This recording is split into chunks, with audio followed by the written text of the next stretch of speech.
Thank you everyone for joining. I'm going to pass it off to our host and moderator, Scott MacDonald, who's a fellow for both Global Americans and Caribbean Policy Consortium, the groups that will be hosting everyone today. Thank you so much for joining. And with that, I'll pass it off to Scott.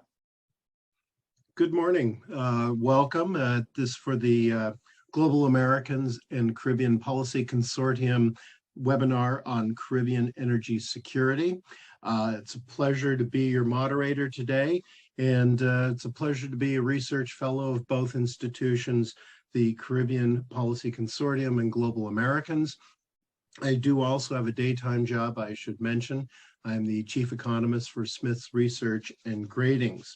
Both institutions have a very strong interest in Caribbean energy security, and for good reason.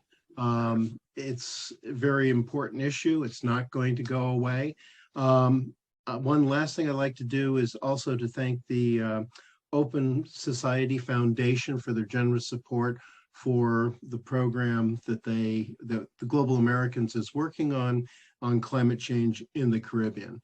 In terms of the energy issue, it is global in nature, and it is a particularly tough challenge in the Caribbean. I'm going to make a few points here before I turn this over to our speakers.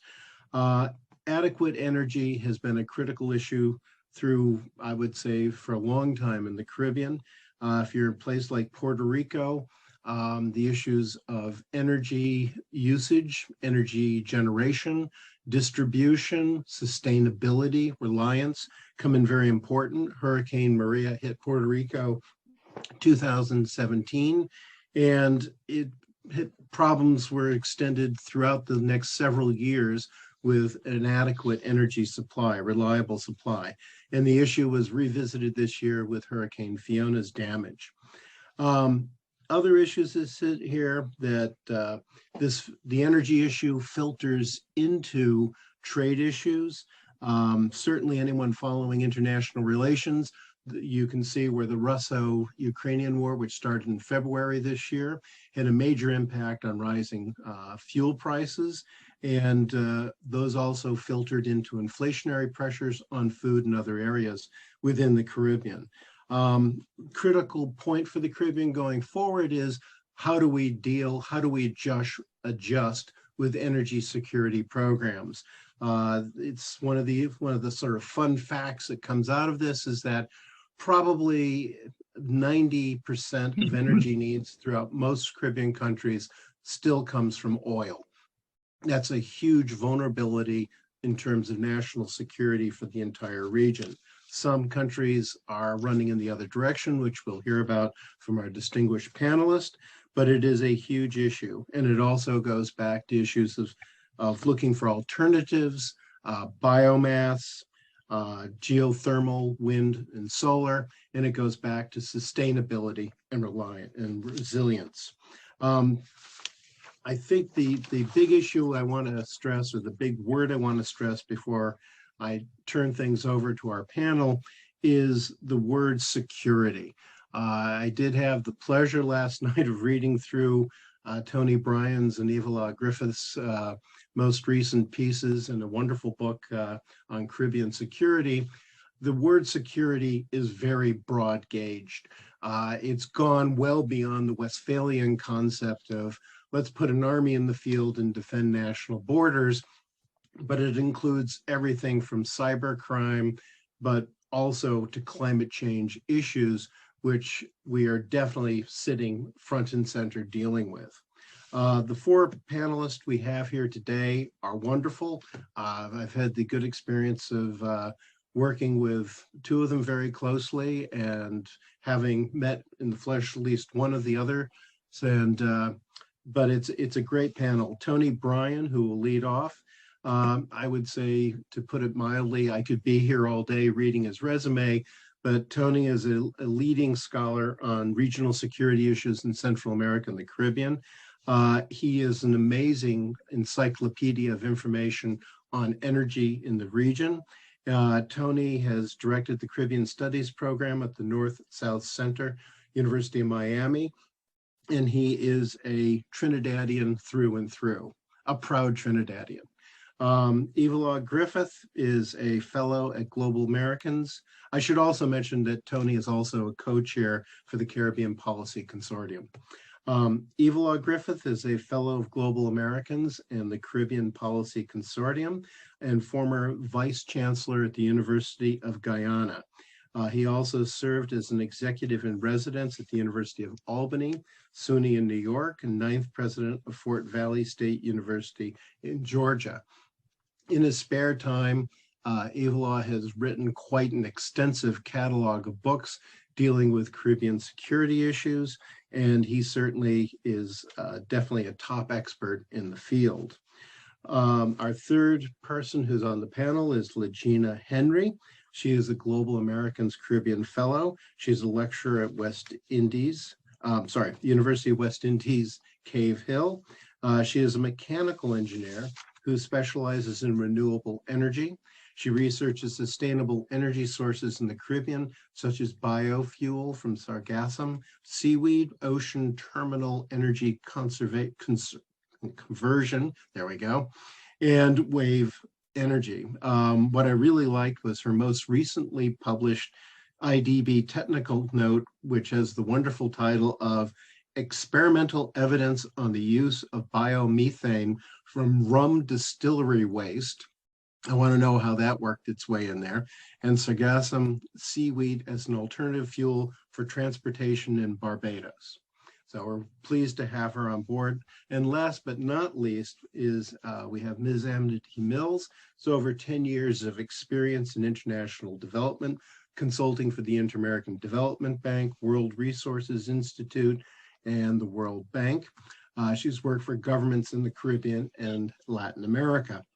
She holds a BSc in Human Resources Administration, certificates in project management, energy planning, and climate policy development, and is currently pursuing postgraduate studies in climate change and development from the SOAS University of London, where I have to admit I also got my master's degree, proudly. Prior to her international career, she worked for the public sector in Guatemala City, where she supported high-level officials in the energy, water, agricultural sectors with policy analysis and multi-stakeholder engagement. Without much further ado of me talking, I'm going to pass the baton on to Tony Bryan. He will speak for about 8 to 10 minutes, and then we'll move down the chain here. Tony? Thank you very much, Scott. And my thanks to Global Americans and to the CPC for the invitation. Scott, you mentioned my extensive biography or CV. That is a reflection of age. And what I'd like to tell you is that as I get older, I'm very pleased to be anywhere. And that includes, obviously, on this panel. Now, I want to talk a little bit about the challenges and opportunities with respect to energy security. I think Scott has indicated what the various definitions of security are. And, we sort of accept now, I think, the IEA one, where we talk about energy security as, affordable energy under all circumstances for everyone. That is sort of the point. Next slide, please. Now, there is a Caribbean imperative for energy security, and it has to do with the ideas that are mapped out there. We committed to the SDGs goals.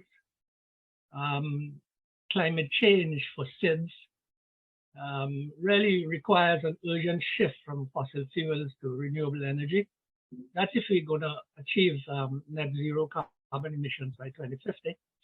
And obviously, as part of the Paris Climate Change Agreement, all countries have agreed to national determined contributions, that is NDC targets, to reduce carbon emissions by 2030 as part of climate change mitigation efforts.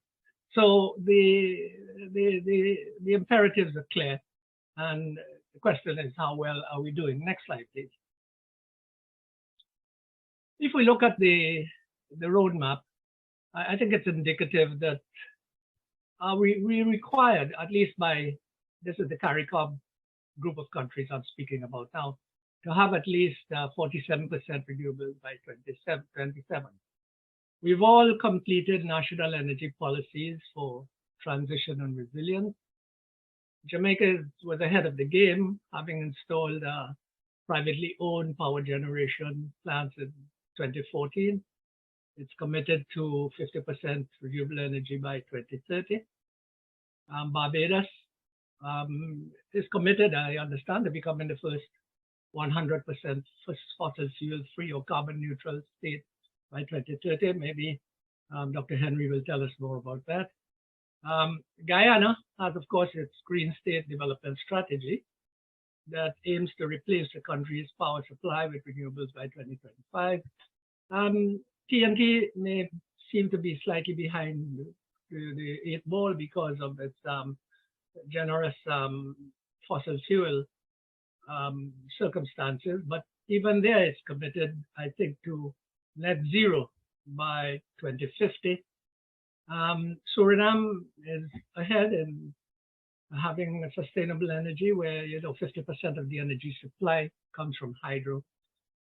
So I think the only reason that some of these things don't move fast enough, obviously, is you're talking about small markets and a limitation to concessional financing or global venture financing. So achieving it is perhaps something that we should look at. Next slide, please. Yeah, what are the challenges? I list them here. You have rapid changes in the energy global landscape. We have reluctance by even major companies or private sector people to invest more in oil and gas for the long term. There are global energy policy confusion regarding climate change, the geopolitics and security implications of alternative energy. I want to speak just about 2 of these things. One of them is the technological challenges, I would think, to securitization. What has happened is that the energy transition has set off a global race for the best technologies. And in the context of geopolitics, the world's concentrated deposits of oil, gas have helped determine global balance of power over the past century. A number of states have wielded tremendous influence. We're talking about oil producers in the Middle East and so on. But these things are about to change in a fundamental way. And that is where the technical challenges come in. As power generation becomes more dispersed, I think throughout the world, regions may become more self-sufficient in energy. This process has been labeled energy democratization. In Africa and elsewhere, we already see that enhanced access to energy via mini grids, rooftop solar panels, these reduce energy poverty even as the global population is growing. So the reward, if you will, of the energy transition will be to give national and regional communities power over their energy sources, not turn countries into energy superpowers. The other part of this is that there will be winners and losers in this technological transition. Among the winners, obviously, is China, which controls the world's manufacture of clean energy products, including solar batteries and cells. It produces more than half of the global supply. Other countries see the signal. Saudi Arabia, for example, is shifting from oil and investing resources to become a major solar power producer. There are losers. I think the traditional oil exporters, such as Venezuela, the Gulf Cooperation Council countries, regional exporters such as Trinidad and eventually Guyana and Suriname, could be among the countries hardest hit by the gradual transition away from fossil fuels, unless they embrace this sort of clean energy transition right now. What we have to realize is that there is a challenge. The challenge not only has to do with whether we shift from fossil fuels fast enough, but also the challenge of stranded oil and gas assets. For example, Trinidad and Tobago is a very mature oil province. It started in 1876, and it still has a lot of oil and gas, as does Guyana. If we have a complete transition to renewable energy, one wonders what becomes of these stranded oil and gas assets. Well, I think the governments of Trinidad and Tobago and Guyana and Suriname, they have made their decision that they're going to drill, baby, drill, until such time as it's no longer feasible to do that. And the money from that, the finance from that, will go into the cultivation of renewable energy. So I think we have a tremendous power shift going on.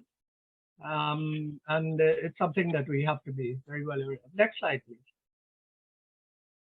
There are opportunities, of course. I tend to list some of them here. You know, the creation of a Southern Caribbean and a South American regional energy corridors. We can talk later on about the Southern Caribbean energy matrix, of which obviously Trinidad and Tobago, Venezuela, Colombia, Suriname, Guyana, maybe Grenada, St. Vincent and the Grenadines, Barbados, they will all become part of that Southern energy matrix, at least while fossil fuels are alive and well. But there is also the possibility of developing subsectors for the export of green energy, such as green hydrogen and green ammonia. A country like Trinidad is very well placed to do that because of its fantastic ammonia facilities. I think it has 6 of the largest ammonia plants in the world. Then, of course, big island states, there is the development of the blue economy. That is something that I have written about, and Scott, I think, has written about quite profusely. Building multi-source energy bases for household and communities. That's where the emphasis has to be, because what is the point of all of this transition if it doesn't serve the communities? And so that has to be an emphasis. One of the opportunities, of course, is that maybe we can unlock private sector participation. It's becoming something that seems to be an attractive area for investment, despite the long-term implications. And of course, tops in my mind is the harnessing of regional agricultural potential. I think Guyana has shown the way there, together with Barbados and with Trinidad, in trying to get that agricultural potential throughout the region. Next slide, please. Jackson? Yeah. What I wanted to conclude with was just what I said initially about the Southern Caribbean energy matrix future. While oil and gas is alive, it's going to be there for some time. We're not going to make this transition to renewable energy completely in the very foreseeable future. So that is what we're looking at. The gas and oil resources of Trinidad, Guyana, and Suriname will jointly build energy security for Caribbean countries. These nations are very minor contributors to the global carbon footprint and climate change. At present, petroleum and natural gas is playing a key role at a critical moment for the investment in renewable and sustainable energy. And as I see it, other countries such as Venezuela, Colombia, French Guyana, Barbados, SVG, and Grenada will become part of the Southern Caribbean energy matrix. There is also another move afoot to have a South American corridor, which of course Trinidad and Tobago is interested in. Just to conclude, I think this transition to energy, which is important for transition to renewable energy, which is important for energy security, is a very expensive transition. The facts and figures can blow your mind as to the kind of investments. For example, if you move current renewable energy capacity in the region from 25 megawatts per year to 320 megawatts per year. That is going to require investment of 1.2 billion USD annually. So it's not a cheap matter, and we have to prepare for that. I think ending on that positive note, Scott, I thank you very much for allowing me to make a few comments. Thank you very much, Tony. That was very enlightening and appreciate it. Ivelaw, we pass the torch to you. Thank you and good morning to everyone. While Jackson uploads my slides, let me begin by both thanking Global Americans and the CPC and commending the two organizations for the collaboration that allows us to have these conversations.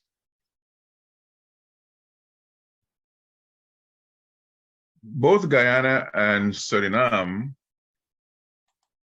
find themselves among states on both sides of a climate change divide. Next slide, please. Both Guyana and Suriname are significant carbon sinks, but at the same time, they're beginning to be significant producers of fossil fuel.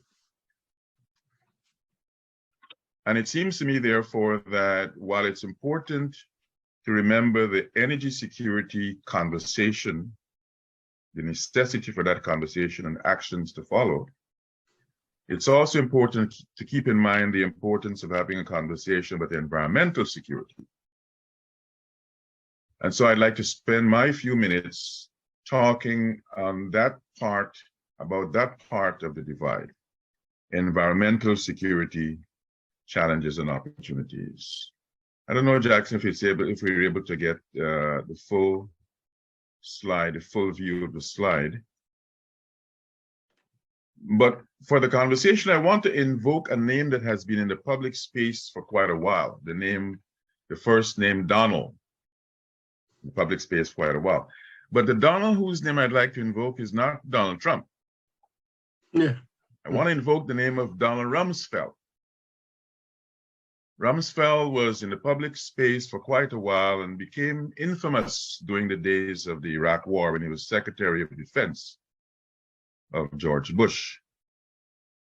And during one of the press conferences, Rumsfeld made a remark which for me allows me over the years to play off it. And what he said was this: you know, sometimes we know that there are things that we know, and he called them known knowns. But he also said there are things that we know that we don't know, and he called those known unknowns. And Donald Rumsfeld also talked about there are things that we don't know that we don't know. He called those unknown unknowns. I'd like to spend a few minutes wrapping my part of the conversation around an element of what Rumsfeld, can we go to the next slide, please, Jackson? An element of what Donald Rumsfeld talked about in regard to posing a question. The question is this: what are some of the known knowns and perhaps the known unknowns about environmental security in the Guyana-Suriname basin? Wonderful, thank you. But before I go to the next slide, let me offer a caveat that the conversation focus here is on Guyana and Suriname, but they are not the only two countries technically in the Guyana-Suriname basin. That basin includes part of Venezuela, eastern Venezuela. It includes French Guyana. But for purposes of this conversation, I want to focus on the two nations that are the emerging petropowers in the Caribbean, which are Guyana and Suriname. So let's go to the next slide. Coming back to something that Scott said, I'm always reminded of what drove Voltaire crazy. French philosopher Voltaire had his penchant for saying to people with whom he spoke, if you're going to speak with me, you must define your terms. And I think in the context of security being such a contested concept, and in the context of environmental security being also contested, I thought it might be useful to just state what for some people is the obvious, but I'd like to clarify it, taking a leaf out of Voltaire's book, and just say for purposes of clarity that for me, environmental security has to do with circumstances where environmental related or environmental cause problems severely compromise the ability of state power holders to exercise normal rule, political, economic, military. And that this compromise undermines the state's internal governance or external sovereignty. And we'll see later on where the circumstances in which Guyana and Suriname find themselves have the actual and potential reality of undermining state sovereignty, undermining the ability of the state, of the nations to conduct normal political, economic, and military business. So keeping in mind what Voltaire's admonition is, keeping in mind how we approach environmental security. Let's go to the next slide. And I think it's important, keeping in mind the rubric under which we have in the conversation, Donald Rumsfeld's known knowns and known unknowns, we might ask ourselves, what is one known known about the environmental realities of the Guyana-Suriname basin?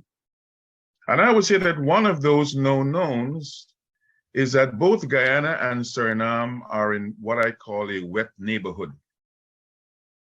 Wet neighborhood is a term I proposed a couple of years ago in a paper I did for the CSIS, where it refers to the tenuous realities of the geography and environment of those places. How is this wet reality manifested, you might ask, in relation to Guyana? Well, Guyana is popularly known as the land of many waters because in reality, it is a land of many waters. What's the evidence of this? Well, the evidence of it is partly the fact that Guyana has 965 miles of rivers. Think of that. Guyana has more than 250 waterfalls. On the other hand, Suriname has a large number of rivers. The Corentyne, which divides Suriname from Guyana, alone is 450 miles.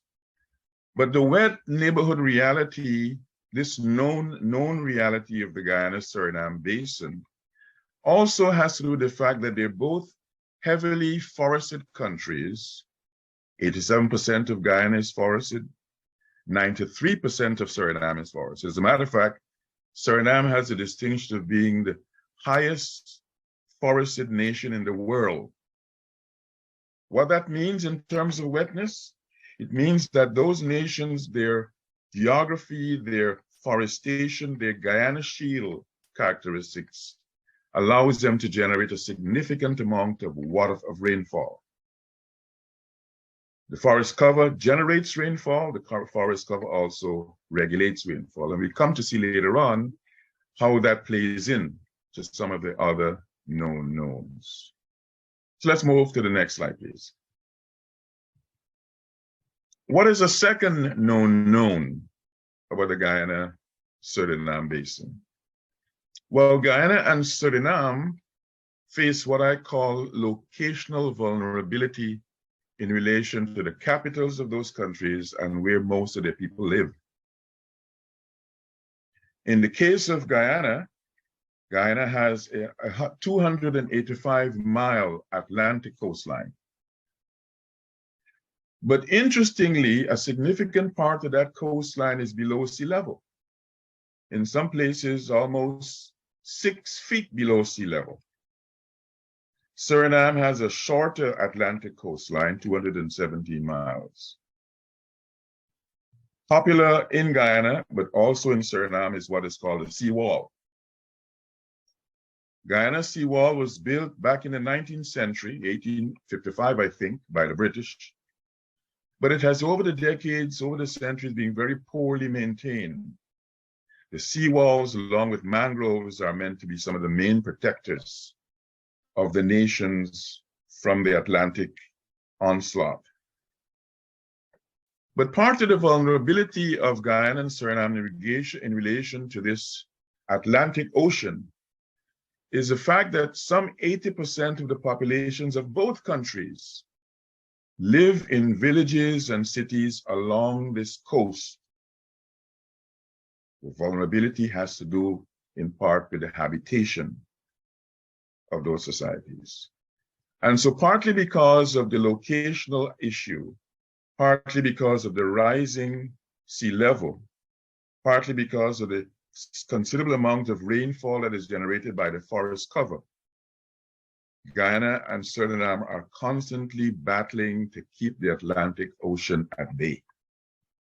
That is part of the locational vulnerability of those two countries. The picture on the top right is a powerful demonstration of the struggle on the part of Guyana to keep the Atlantic that sometimes invades in dramatic ways. Next slide, please. But what is the third known known?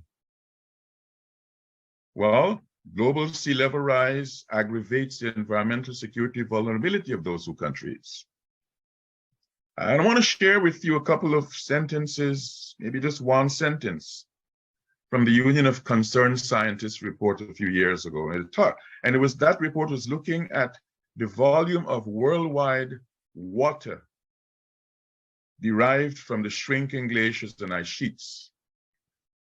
And it talked about the projection of the volume increasing between 2.6 and 6.6 feet by 2100.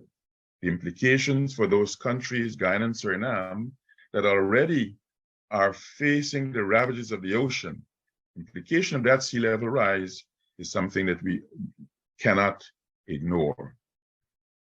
That presents major complications for both Guyana and Suriname. Let's go to the next slide. But Suriname, in its 2020 nationally determined contribution, which is part of the climate change reporting by all countries, many of which do not do the reporting, Suriname highlighted its own significant vulnerability when it says, and I have it in red, just a few sentences. Countries particularly vulnerable to the impacts of climate change, the small population, major economic activities, et cetera, are along the low-lying coastal zone. And therefore, the heavy flooding, the heavy rainfall, the high temperatures during the dry seasons, and the high winds exacerbate the environmental challenges that Suriname faces. And those two pictures on the left, two sets of pictures on the left, are portraits of some of the vulnerability that Suriname faces because of the combination of factors, environmental and geographic. Next slide, please. But Guyana's vulnerability is similar, if not worse.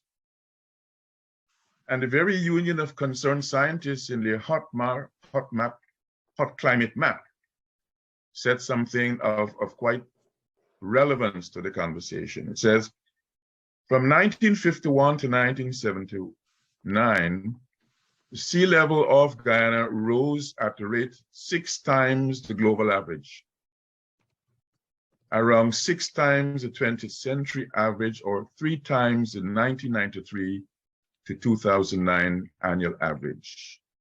Think of what that means for the increasing realities of fossil fuels being continued to be produced and the warming of the temperatures being an increased reality. This will just worsen. Next slide, please. Ivelaw, you're going to have to move it along a little bit. Yes. Okay, sorry. So in the last minute or so that I have, you might ask the question, well, could it get worse for Guyana? And if you go to a report of last November by Climate Central, you'll see that Guyana has a dubious distinction of being one of 9 cities around the world that are flagged to be totally underwater or significantly underwater by 2030. So let's move to the next slide. And one may ask, well, why are we all worried about the fact that these environmental challenges are manifesting themselves? Isn't most of the oil in Suriname and most of the oil in Guyana offshore? And I say yes, but if the environment is so vulnerable and so affected, think of the potential of the people who are part of the Guyana and Suriname nation being able to even enjoy the fruits of that oil if the environment is wrecked in ways in which societies near and far researching the challenges are expressing deep concern about environmental security. Environmental security's compromise means that those societies' leaders have got to take immediate action. What, next slide, please, might some of those actions be? And I'm going to end with this slide. I recommend that knowing is important, but going beyond the knowing to responding is also important. And I thought it might be useful to have the conversation be about an environmental security plan, a plan that will be multidimensional, short and long-term aspects, a plan that will be controversial in many respects because I think it's quite evident that among the things that the nations, Guyana and Suriname, need to do is to relocate their capitals. They are sitting at very vulnerable, precipitous parts of the nation on the Atlantic coast. Relocating them away from that coast, for me, is necessary. Going to be costly. Next slide, please.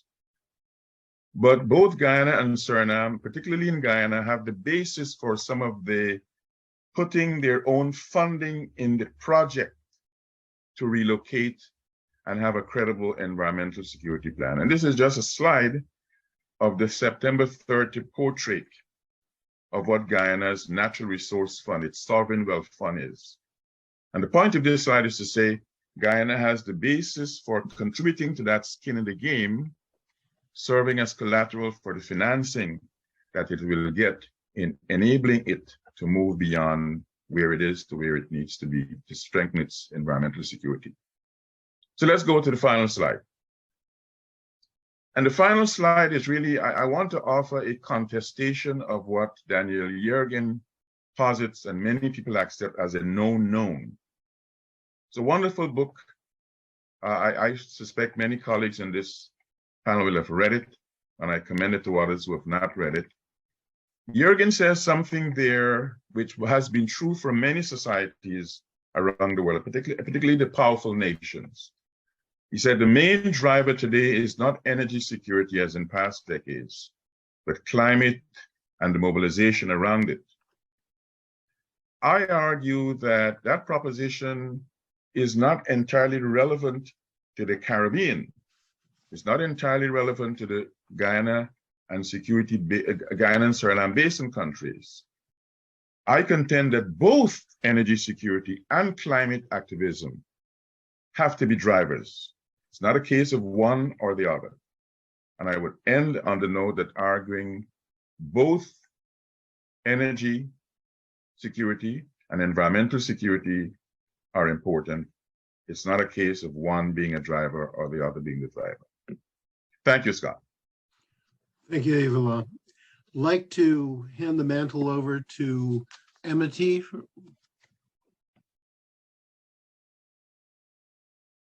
Hi.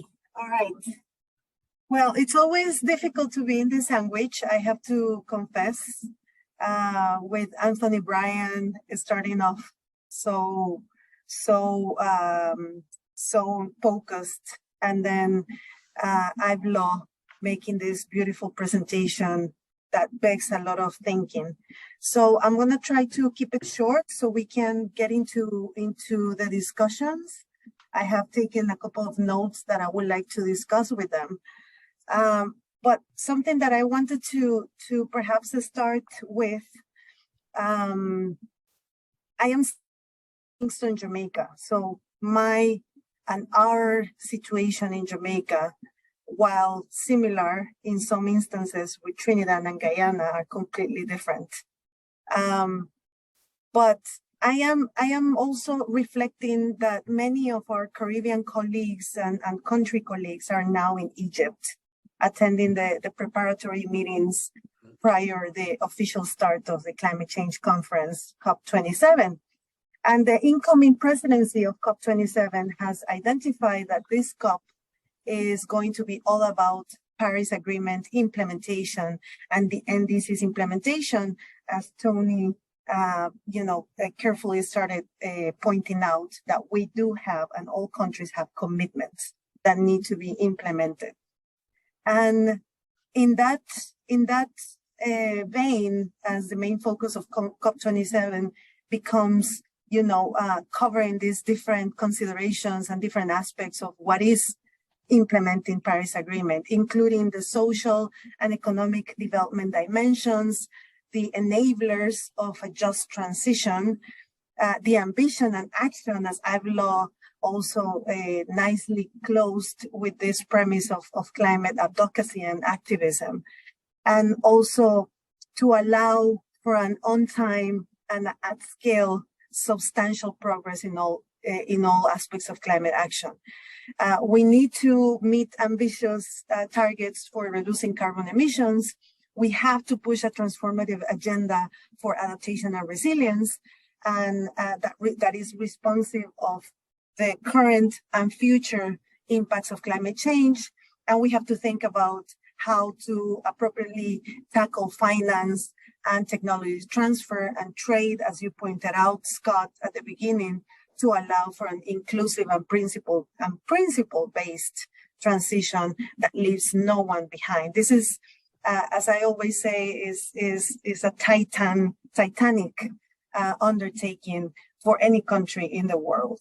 And following this narrative, energy is absolutely at the center of all of this. Energy has been a main focus in the transition process, with an evolving and advancing research, prices changing globally. Things are better some days, and then other days are not so straightforward. And there is development of energy and energy technologies. And I have to point out that hydrogen has been identified as the potential energy source for the future, especially for the Caribbean. But before the technical and economic challenges of implementing a hydrogen economy, because many of the international organizations are pushing for hydrogen already, and before that can be fully addressed in a region such as the Caribbean, the fundamental problem of renewable energy production still requires a solution. And there are many problems to be solved before hydrogen can even be a viable energy source. So under this premise, I cannot stress enough how important and timely, and thank you again to the Global Americans and the Caribbean Policy Consortium and this distinguished panel to bring all these perspectives around energy security in the Caribbean, because I think this is something that we can't stop talking constantly. And so when we talk about energy security, and for the sake of discussion, I cannot avoid but start with the concept itself, because I am that kind of professional. I need to understand the concept before we can break it down. And I'll be very interested to hear Tony's and Ivelaw's and my concept and understanding of energy security. But some people have conceptualized energy security as relative to economic development, and Guyana has an important right to use its resources for economic development, absolutely. Others see energy security in terms of energy availability, resource affordability, environmental sustainability, energy efficiency, and technology transfer. Jamaica, Barbados, want to use these resources and make it accessible to all the population and make solar energy a constant site in the country.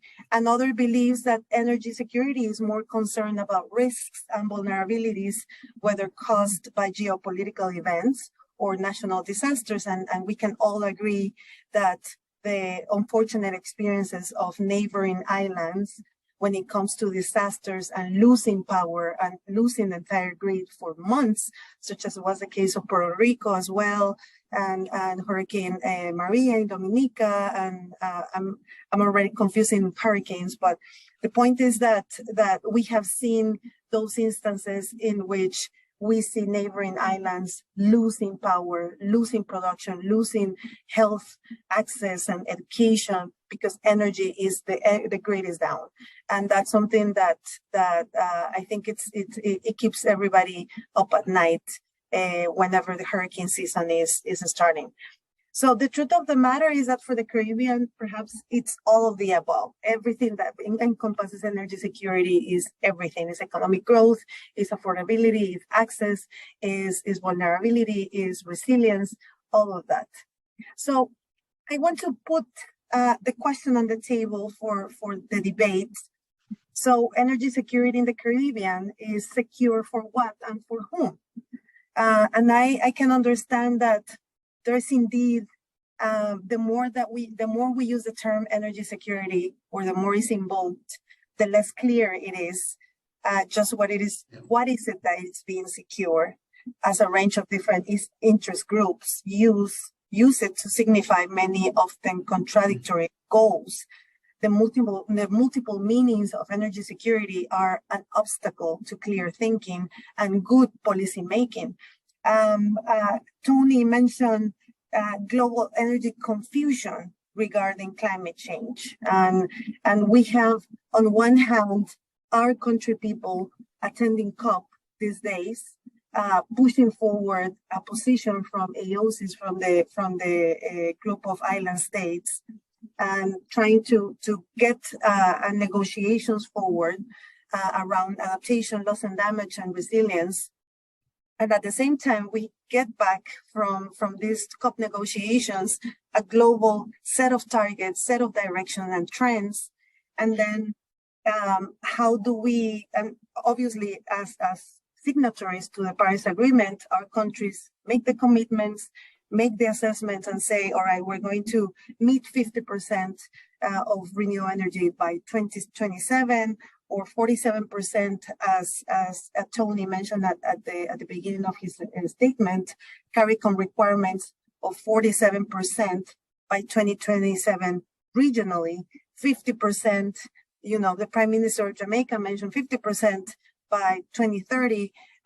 Prime Minister Motley mentioned 100% by 2030. So there's the advocacy, the climate activism, the international engagement, and then there's implementation, and then there's how do we translate this ambition into something that we can tangibly look at. So there's a lot of approaches to this. There's short-term interventions that can address the current energy crisis in the Caribbean. This is still very expensive, and this is still not moving at the pace that it should be moving, this energy transition. Renewables will have to scale up massively across sectors, from perhaps a 10% or 14% to a 40% by 2030 in massive economic sectors. For example, in Jamaica, we're talking about the hotels, the resorts, the tourism sector, bauxite production. There's a lot of transitions that have to be implemented, pacing and phasing and putting steps forward to make it make sense for the economies. So the current global energy crisis highlights how the clean energy transition is becoming increasingly important for the Caribbean, not only for the climate benefits. To Ivelaw's point, this is not one versus the other, is energy security plus environmental security plus climate action. Everything encompasses together. So if we make a general assessment on where we are when it comes to energy access and renewable energy development in the Caribbean, there has been some progress. Their penetration of renewable energy has been slower than expected in many parts of the Caribbean, and upfront capital costs associated with scaling up renewable energy is a barrier for public financing, and the pace of private financing is slow still. So energy efficiency, it's something that is a low-hanging fruit, and yet is not being implemented in an accelerated way as it should, and has not taken off in the region as it is expected due to insufficient policies. And we can talk many hours about insufficient policies, lack of investment, and competing priorities. I would like to pause there because I know Legena also has important things to do. So let me stop there and let's go. I'll be back with the discussion and continue talking about this. Thank you. Last but not least, Legena, please give us your views on these weighty matters. Right, I know we needed 10 minutes to discuss too. So Jackson, if you pull up these slides, I'll probably just talk about my first 2 slides and we can jump into discussions, because I think basically this brings it home. So I'm a engineering lecturer, and one of the things we like to do is show a nice example at the end of all the discussion, and I think this will tie together what Tony mentioned, what Ivelaw mentioned, and then the questions that Anaitee brought up at the end of her presentation. So, all right, let me see. Okay, so this is taken from the Barbados Ministry of Energy 2019 implementation plan. Like we mentioned a few times in the panel, Barbados has this goal to be 100% renewable, well, fossil fuel free by 2030, a national policy. So in this first slide, we're seeing what the electricity usage was in the year 2015. And like you could see, well, this is like the distribution of what are the various uses of electricity. But Jackson, if you go to the next slide, is probably the one that's more interesting. Yes, so I'm looking at energy production. In 2015, heavy fuel oil was responsible for 74% of energy production, kerosene 17%, but gas 5.6%, and that's mainly in plantations where leftover stuff is burned and you run turbines on that.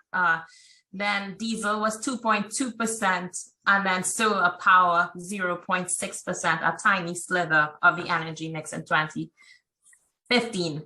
Looking at the year 2030 and the goal, we're seeing interesting, and this is about 4 years ago, or 3 years ago, this graphic was generated by the Barbados Ministry of Energy. And so we're seeing the plan for 2030 is that centralized solar power, which is solar power going into the grid, would power 33% of energy use in Barbados. Solar power distributed on everybody's roof like the one on the house I'm in right now. 17%. You'd have onshore wind, 24%.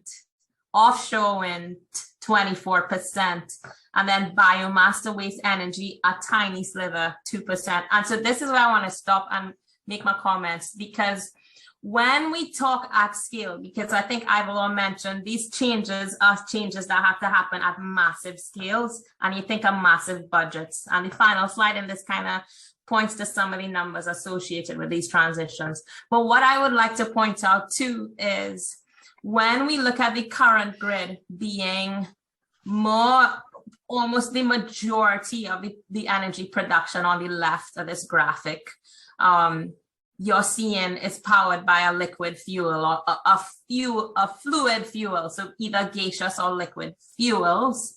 So you think of the technology associated with that, the workforce and the know-how associated with that, the just the way that the technology of fluid fuels, which is fossil fuels, dominates our economies, dominates our workforce, dominates a lot of things. And so put that aside and then jump out to the year 2030. If only a tiny sliver of the energy mix, which is that 2% for biofuel, is now utilizing the technology from the fossil fuel era, is now utilizing the know-how, because you're thinking of the kind of engineers and technicians who work on the technology and allow it to come to our homes. That points to a massive shift in workforce. It points to a lot of abandoned assets. So you're throwing away all your pipelines, all your pumps, all your valves, everything from the fossil fuel era, because now everybody has to be experts in solar panels and in how electric grids have to line up with these panels and needs. And in fact, right now in Barbados, we're seeing two problems cropping up because of this. I think there's one layer of thought that we need to get better at in the region in the energy transition. There's a problem with too many solar panels, so that, for example, I ordered my solar panels a year ago. They were implemented 3 months ago, and we're still not getting our feed-in tariff. So it's not lined up to the grid. We could use it at the house. And that's a problem. That's a months-long problem coming up to a year in Barbados, where there's too many solar panels to properly distribute them and to get them given back to the grid. So the promise that I would be getting in feed-in tariffs by the investment is not a realized promise just yet. Meanwhile, I'm paying for the technology. Number two, we have a problem with electric cars in Barbados. I actually was on a team that wrote the electric car rollout plan, funded by the IDB. We wrote a rollout plan for electric vehicles for Barbados. And based on the numbers, the country really couldn't go past 500 electric cars without compromising the grid. Well, right now, today, we have above 1,000 electric cars on island, and we're going to start running into problems where you have these outages because there's too many electric cars plugged in. And California is seeing it now because they have too many ACs on, and people in California, again, email saying, okay, turn off the electricity between 2 p.m. and 6 p.m. So there's brownouts to manage just ACs turning on because it's too hot there. And so that is a nice picture of what could happen if you have too many electric cars plugged in. So again, I am speaking about massive scale transitions and the need for understanding that kind of large scale shift, and that we have to think about things like, do we abandon all the assets from the fossil fuel era, or do we shift things more in the direction of biofuels, where much of the technology and know-how will still be relevant in the renewable energy era?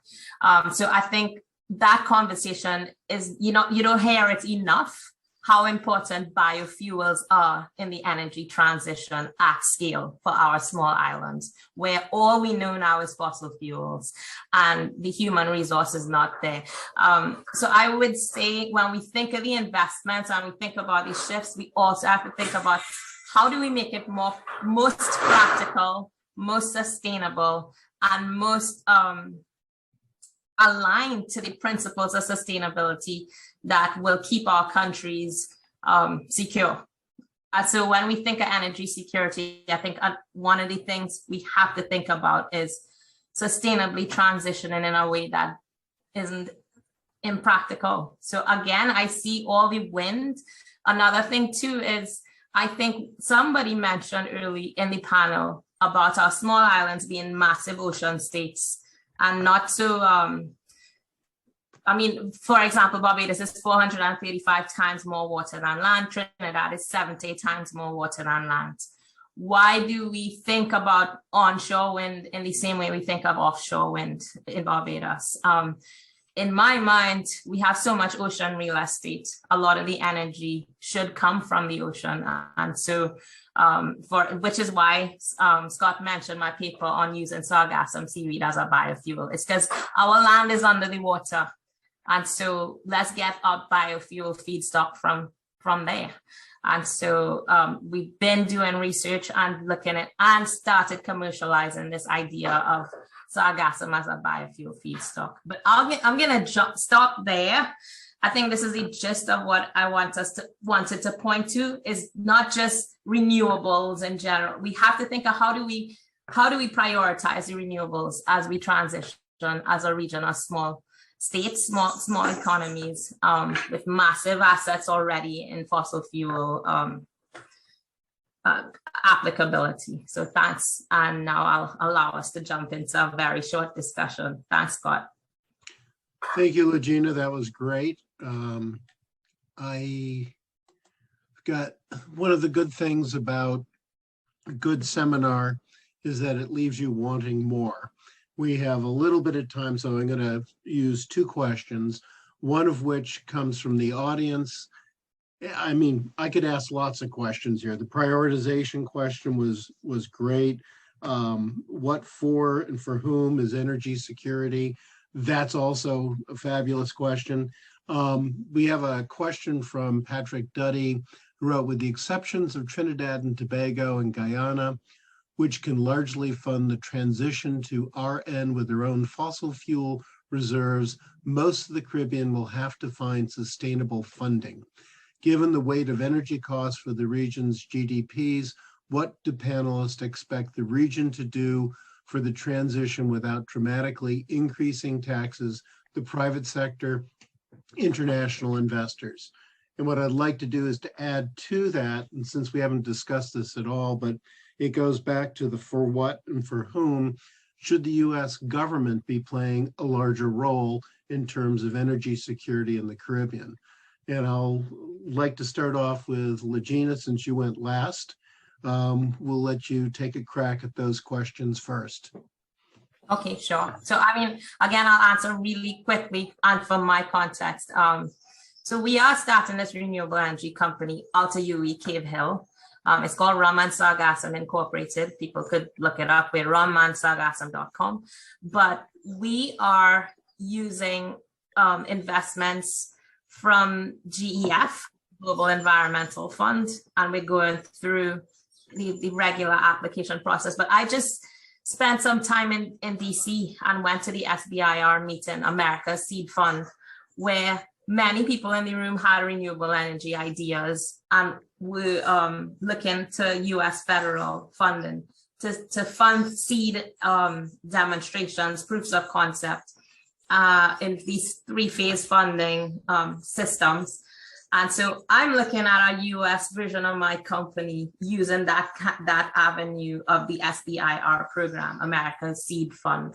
I think, though, that we need to see more things like that in our region. The SBIR can only be implemented on US soil. So I can't use that funds directly to fund a business in Barbados, but definitely it will benefit what happens in Barbados. But I see a future of, we need to see things like that. So I know PAC 2030 was a big gift from the United States to our region for climate activities like these. But it would be great to see it democratized in the way SBIR is so democratized that anybody could apply for SBIR grants, and they come in phase 1, phase 2, phase 3, and bigger investments to solutions. So it would be good to see those kind of equivalent programs implemented for Caribbean islands. Okay. Anaitee, it's your turn. Yes, thank you. So I work in Jamaica as a consultant for Cadmos Group, which is an energy and environmental US-based consultancy firm that mostly works with USAID. So to your question, can the US government do more for the region? Absolutely, yes. I think there are a couple of examples that are working and that are viable. I sit as the chair of the Jamaica Energy Resilience Alliance, which was created as a space that brings public and private sector, that brings together in market-based mechanisms, development finance with private sector capital. That is a model that it can work. It's very dependent on policy. And the policy we have to accept that is not moving at the pace that is necessary for the private sector to become an active player in the uptake and the acceleration of distributed energy, especially in economies like Jamaica. But the private sector is interested wants to be part of the energy transition, wants to implement renewable energy, wants to finance renewable energy, but needs those feeding tariffs, needs that policy, needs that net billing to be fully fleshed out, needs those licenses to be, accelerated and automatized, and being these processes being more agile in the country, and that's not happening. Nevertheless, market-based mechanisms work. USAID is proving the point that it can, bringing together partners, and instead of working in silos again, it can work when it comes to crowding in private sector. So in that sense, Scott, I do believe the USA government has a really important role to play. Okay. Ivelaw, your turn. I think we've heard from the two previous speakers good reasons why the United States not only can, but should play more significant roles. But I think the question has a dimension that is broader than the USA. Caribbean countries are the least among the contributors to global warming. Many Caribbean countries, Trinidad and leaving aside Trinidad, Guyana and Suriname among them, are significant carbon sinks. They're contributing to the environment's positivity.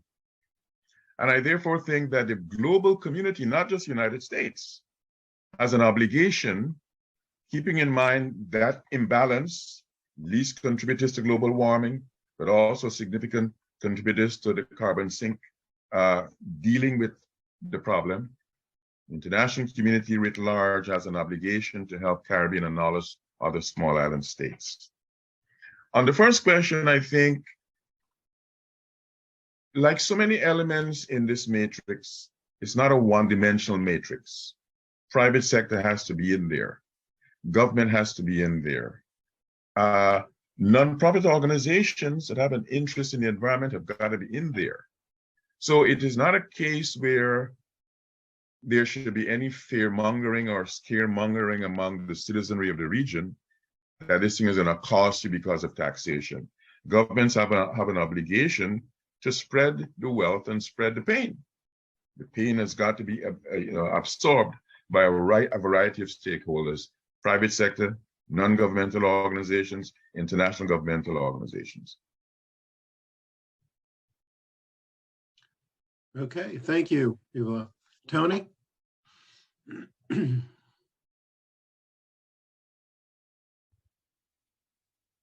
Tony?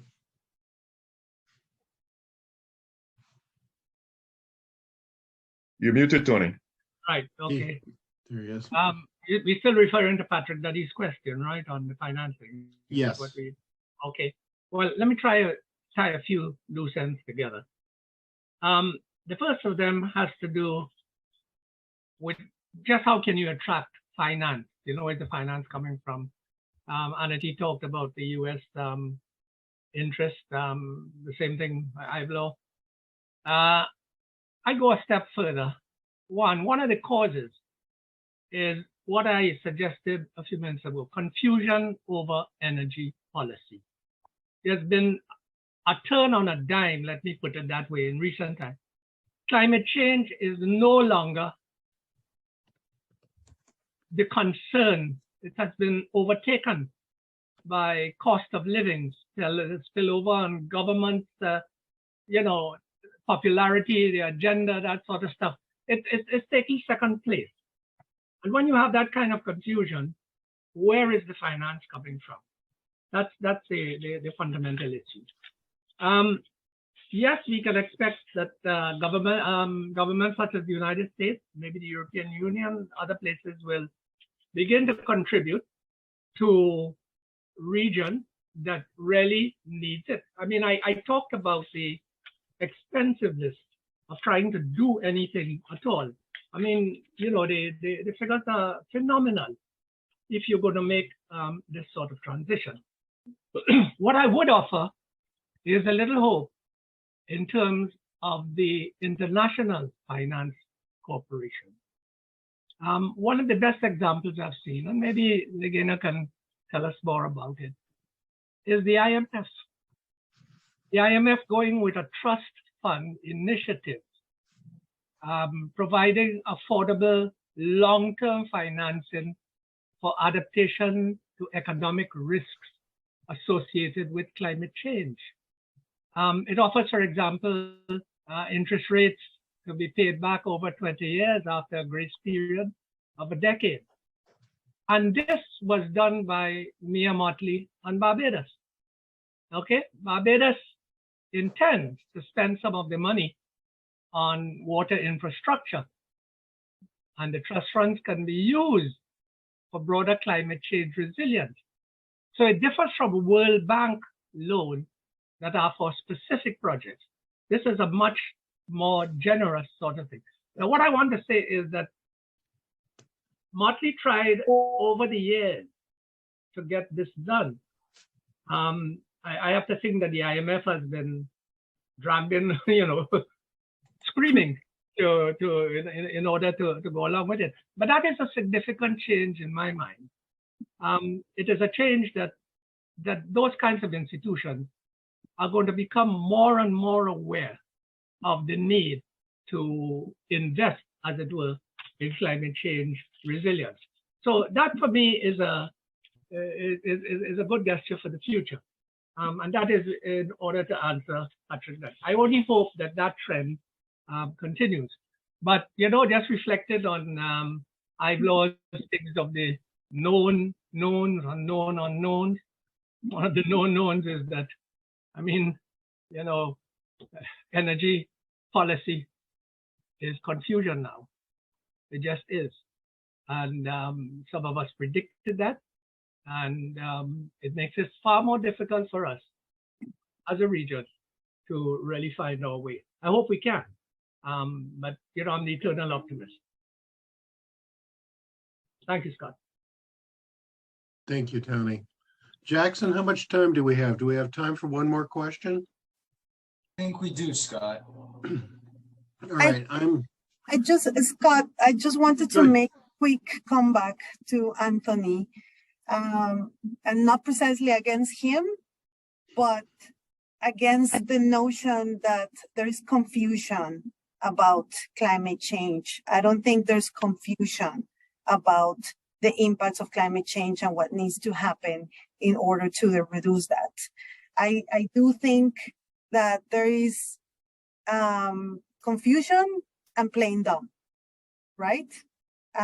There is the opportunity of economic growth when it comes to exploiting your resources, which by all means, people could say we have the right to do it in Guyana, in many other countries that sit on fossil fuels opportunity. Why not? Why you shouldn't do it? Because you have the right and a country to do so, knowing that has an impact on climate change, that has an impact on increasing carbon emissions, that has an impact. There's no confusion about climate change itself. We have to step into country decisions with the full knowledge of what it implicates on a global scale when it comes to climate change. So we can argue about the principles of common but differentiated responsibilities that we all share globally when it comes to climate change. We can talk about the ethical aspects of climate. We can talk about climate justice, whether this region has the right to exploit their resources, because that is our time right now to develop our economic growth. The global north did that already. They have already exhausted that, and now we're all paying for that bill. And there's a lot of ethical discussion around it.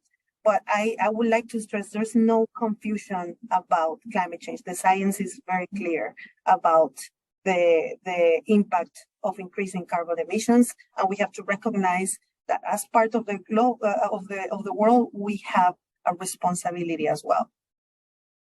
Tony, you want to say anything back to that? I'm in agreement with what Anaitee is saying. I never said that there's confusion about climate change. No, what there is confusion about is in the minds of investors into climate change. This is it.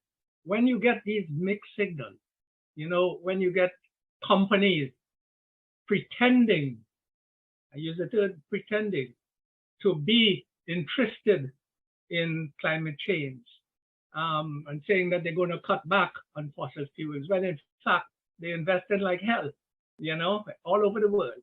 When you get that sort of thing, when you get pronouncements by governments that, okay, well, maybe we got to do this slower, which is happening, or in the case of the United States, a discernible shift, in favor of the energy companies. When that sort of thing happens, the confusion is among investors. Where are they going to put their money? Are they going to put their money in long-term fossil fuel energy, or are they going to put it in renewable energy? That is the dilemma. And I think that in the countries in the region in which we live, we've just got to be very circumspect of who is saying what and to whom. You raise it, to whom. So that's the only comment we are in perfect disagreement, Ms. Smith. A perfect agreement. Thank you, Scott. Thank you. Ivelaw or Legena, do you want to add any comments to that at all, or? Amen. Amen. Sounds good. Go ahead, Legena. So, Jackson, do we still have time, or? No, I think that should be it for us. I was just saying I agree too. Sorry. Okay. Me too. No, I think that's a great place to end it. Very spirited discussion, and I wanted to congratulate each and every one of the panelists, for really laying out for an advanced audience what this all means. There are some policymakers in the room, and we would like to thank them. But just generally, I wanted to extend a thanks from Global Americans and the Caribbean Policy Consortium. We appreciate your attendance, participation, and support of Caribbean-led discussions like these.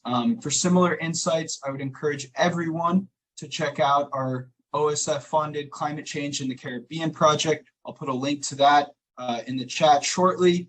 And then finally, for all Caribbean inquiries for Global Americans, please email me at jmim@theglobalameriCans. I will put both at theglobalameriCans.org. I'll put both of those links in the chat really quickly. But again, thank you to everyone who joined it. And finally, I'd be remiss if I didn't thank our host and moderator, Scott MacDonald. So with that, I will put this information in the chat, and we'll stay on for a minute or two. But thank you all. Thank you. Thank you very much. Thank you, everyone. Thank you, Jackson. Bye. Thank you, everyone. Have a good rest of your day. Take care. Have a nice Thank day. you, everybody.